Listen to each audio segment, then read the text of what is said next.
మనం ఇంట్లోనో స్కూల్లోనో కూర్చోబెట్టి పిల్లలకి మాతృభాషలో విద్య చెప్పొచ్చు, మాతృభాష నేర్పించవచ్చు.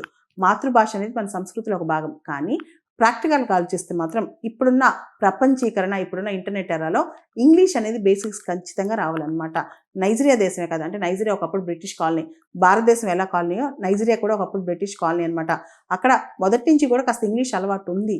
కానీ ఇప్పుడు మదర్ టంగ్స్ అనేవి ప్రమోట్ చేయాలని చెప్పి గవర్నమెంట్ లాస్ట్ 3-4 ఇయర్స్ నుంచి కృషి చేస్తుంది. కానీ అర్థమైంది ఏంటంటే ఇంగ్లీష్ లేకుండా మదర్ టంగ్స్ మీదే ఆధారపడితే మాత్రం భవిష్యత్తు కష్టం. పిల్లలు నేషనల్ లెవెల్ ఎగ్జామ్స్ తట్టుకోలేరు.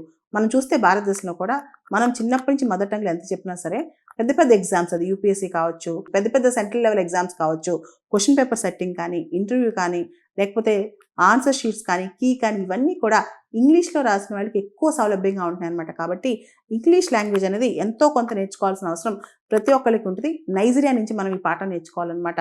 మన మాతృభాష మనకి ఇంపార్టెంట్.